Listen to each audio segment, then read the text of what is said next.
And a stunner on late Saturday night into early Sunday morning. You get the news. I don't know where you were, but we're all going to talk about it. That Luka Doncic traded to the Los Angeles Lakers, and a shocking move for Anthony Davis headed to the Dallas Mavericks. We're here to talk about it with you right here on the PHLY Sixers podcast. Derek Bodner, Devon Givens, Bree with us.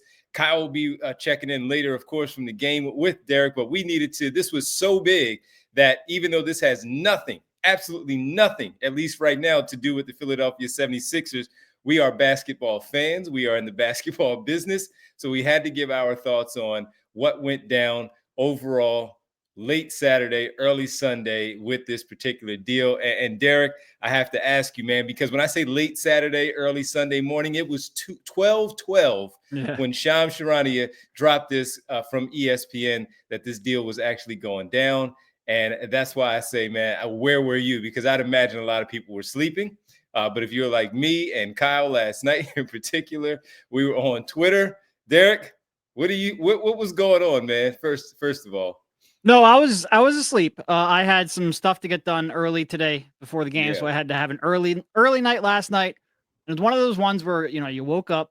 I looked while still in bed at my phone, and there was definitely Did you see our texts first, or did you see the actual notification? No, I did see your text first because I always check text messages before Twitter notifications, and I saw a bunch of other texts because everyone wanted to talk about this one.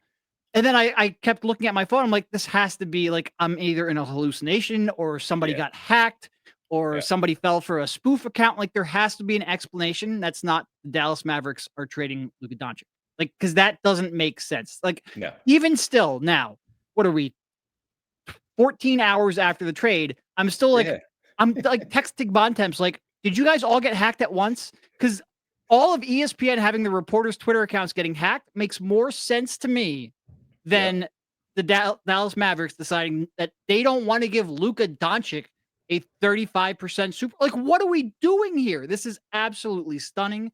It's wild. I still can't believe it happened. It's one of the worst trades I've ever seen, and certainly one of the most stunning trades that I think you'll ever see. Yeah, so let's just to give the details. I'd imagine that at this point everyone has seen this, but again, we're just giving our thoughts. So for the people who may not or just forgot the other parts of the deal, which is Luka Doncic, Markieff Morris, and Maxi Kleber headed to the Los Angeles Lakers, where Anthony Davis, Max Christie are now going to the Dallas Mavericks. Also, a 2029 first round pick, just one 2029 first round pick also included in the deal for Luka Doncic. Utah also got into the mix with some picks and all, and Shafino Hood going to the Los Angeles Lakers. But unfortunately, no disrespect to Shafino Hood, that everybody else is focused elsewhere on this one. So this was a stop you in your tracks kind of thing. So just to put people where I was last night, daddy-daughter night last night. We went out to dinner with the girls. I did. Got back. We all kind of just, lounging after eating and relaxing.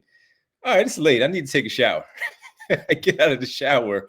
And when I get out of the shower, I see this on my phone. And I'm like, wait a minute. Is this a phony Shams account that I'm following? Let me double check. Then I see Mark Stein, our teammate from DLLS, the Hall of Famer, saying, yeah, this is accurate. Shams had to retweet it and say, this is real. Bobby Marks, he's not lying. This is real. And that's where everything just started to really come together in this one, Derek, where I was stunned that this happened. So naturally, you start to go through everything on Twitter of where this is going. How is this possible? This dude is 25 years old. He is one of those, as we talk about, when we put our list together at the beginning of the season of the top guys in the league and where they rank in the NBA and all of that, he is certainly one of those that we had in the top 5, if not the top 3, especially when we talk about MVP candidates. This dude is untouchable. He's not going anywhere. And while we did mention his name the other night during the postgame show, Rich and I did with Bree, it was only because of the things that were happening with the Miami Heat and some of these other potential deals that could go down and what they're trying to set themselves up for. And he was as part of the possible 2026 free agents that could be available, that maybe, just maybe, you could find a way to get him moving off of the Dallas Mavericks side of things. But never did I expect this. As we're just 5 days away now, Derek, from the Thursday's NBA trade deadline, that this dude was being moved for a 32-year-old, often injured, yes, all-star. I understand it. But he's 32, and Luka Doncic is 25 and still the face of the franchise, if not one of the biggest names in sports, and not just our country, in the world. Yeah. No, look, there were two things that immediately came to mind, because you look at it and you're right.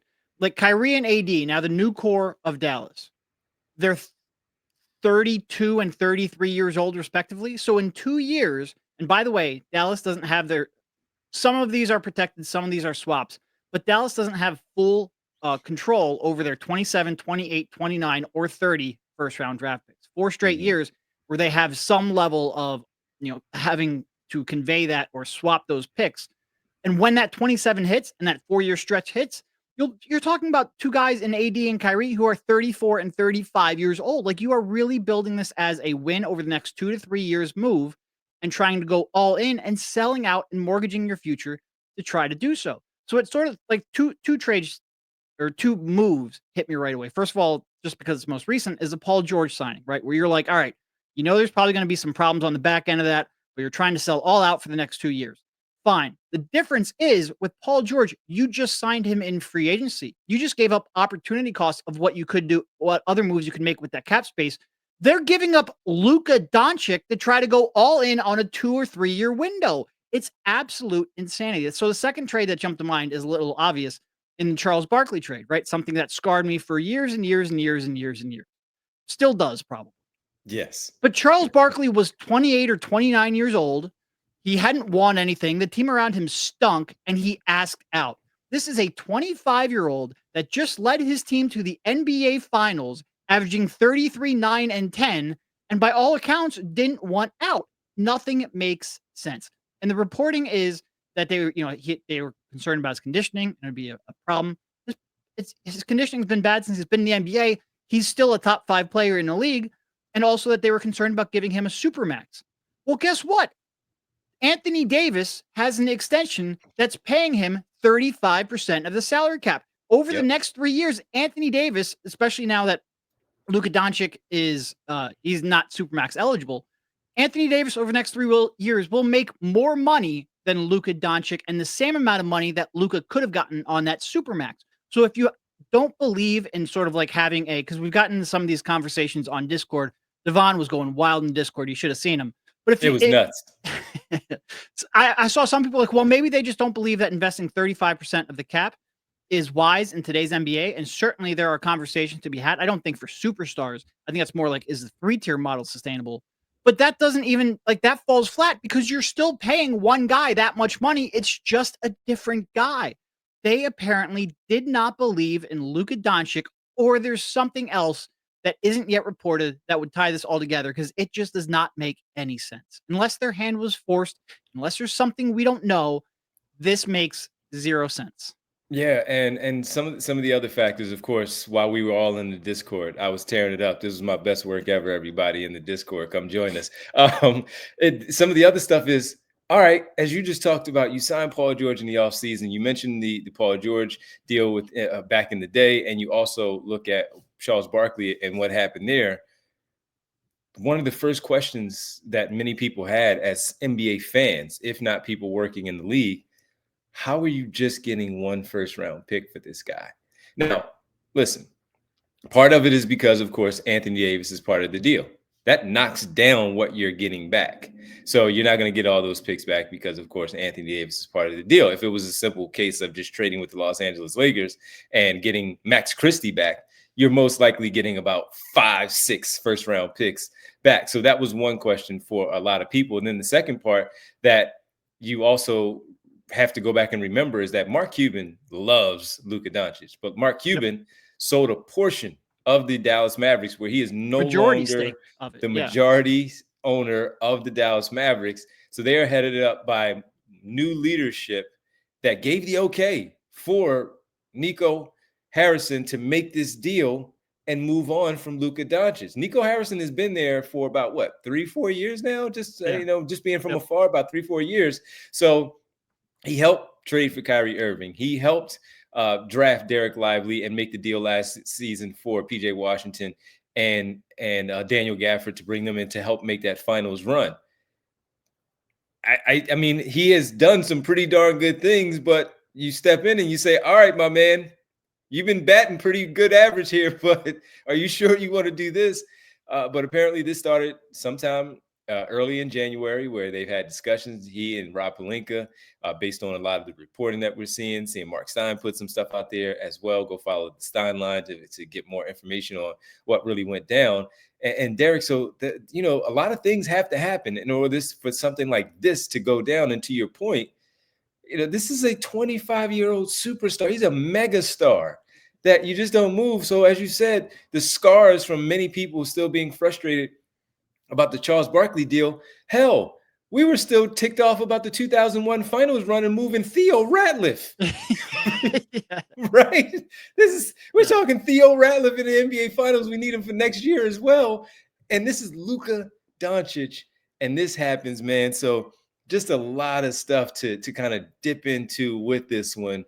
As basketball people, as basketball fans, we still love basketball. It's not just that, yes, we follow the Sixers. We have to cover the Sixers. We do work around the Philadelphia 76ers. We love basketball. We watch basketball. What? This happened? And this was a stunner. Late night, man. Absolute stunner. Going back to what you said, like, it's one thing if they just thought, all right, we don't want, like, for whatever reason, whatever happened, whether it's conditioning, maybe there's something we don't know. We don't want to be in the Luka Doncic business, which, again, he just dropped 33, 9, and 10 on a season and led you to an NBA Finals. It's hard to say we don't believe this guy can be a winner when he literally just won. Even if you're of that mindset, you cannot convince me that this was the best deal they could get. You didn't get Austin Reeves. You didn't get more than one draft pick. You didn't really auction him out to the NBA at all, which is freaking malpractice. Apparently, there was a report, I think it was Sam Amick from The Athletic, said that they had reached out to one other team and were turned down. And I'd love to know what that team was. There was some speculation in our Discord. It almost had to be maybe the Bucks with Giannis. It's really the only sort of megastar fitting the positional need that they had or that they were looking for. But if you didn't make him available to the rest of the league, and I understand that can be a very tricky situation, but there is no way you can't tell me the Lakers, if you called them up and said, look, we want to give you Luka Doncic, but like, we want Reeves or another first-round pick or a swap or something back, that they wouldn't have said yes. This is an incredible opportunity that they had to take, and it just seems like even if you accept the premise that they had to move on from Luka, which again seems patently absurd since they just went to the finals and he was an MVP caliber player, even if you accept that premise, this deal still sucks. It just sucks from their perspective. I give them this, man, the stealth-like nature of this. How this stayed quiet with Luka Doncic's name as part of it. How this stayed quiet for a month, and nothing leaked out. Think of the players involved. Think of the agents that represent those players. Like, it is amazing that this stayed quiet. 100%. 100%. All right, one last thing before we let you go. Don't forget, folks, we'll be back tonight, 6:00 start for the Sixers, 5:30 pregame with Rich and myself. Derek and Kai will be at the arena for the game. We still got to talk some Sixers. I'm still going to be shaking my head. This will be the discussion on Press Row and in the press room all night long while the Sixers and the Celtics are going at it. These are trades that are brought up on our show, in the Discord, regular conversations, basketball conversations. Hey, go trade Joel Embiid and Paul George for Luka Doncic. Would you do it? The Sixers, as you just talked about, the stealth-like nature. The Sixers. What do you make of this? Hypothetically, it's done now, but hypothetically, what would it have taken? What would you have done to accept a deal for Luka Doncic? I mean, I don't think there's a deal the Sixers could have offered in 2025 or late 2024 that would have gotten it done. Like maybe last year when Joel Embiid was averaging a point per minute and playing at an MVP caliber player. But this year when he's played 13 games or 11 games or whatever it is, like 13. They're looking to compete this year and next year. They're not like, they don't know if Joel Embiid's going to play in the second half of the season. That's not going to work. And clearly, like if they're looking to shift away from the 2-guard lineup, like Tyrese Maxey is not going to work. I legitimately don't think that there was a pathway for the Sixers here. Who would you give up for Luka? Anyone. Yep. There's anyone. Like he's a 25-year-old MVP player that you can. And I really do think that with the new CBA and all the aprons and all that nonsense, these kind of heliocentric players who can legitimately just carry an entire offense full of role players, and they're such geniuses and see the floor in such a way that they can make every player around them better. I think they're going to be becoming more and more and more. Not that they weren't valuable before; they always were. But when you can't just stack 3 or 4 all-star caliber players, I think these guys are going to become even more and more valuable.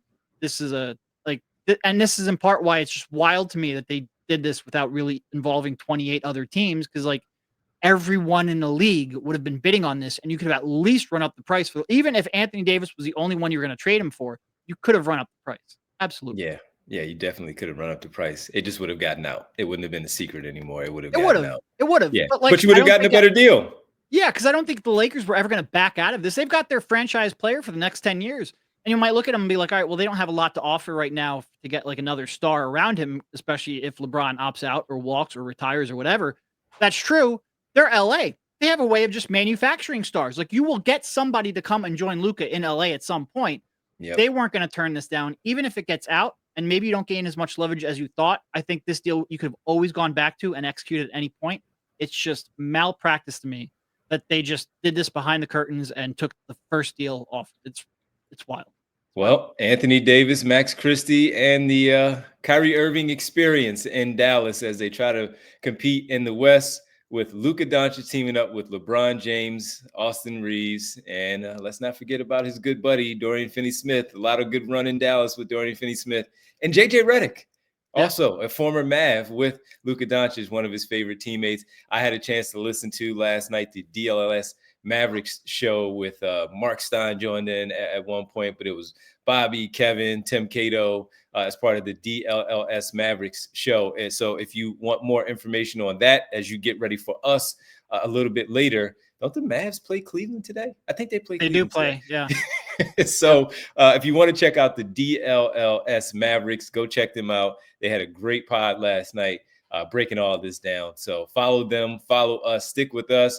Derek at the game tonight with Kyle, me, Bree, and Rich tonight for the Sixers and the Celtics. That's the 6 o'clock start, 5:30 pregame, all right here on the PHLY Sixers podcast. Everybody, have a good rest of your Sunday. Check us out a little bit later. We'll catch up with you. Thanks for hanging out and spending some time with us right here on the PHLY Sixers podcast. Crazy trade.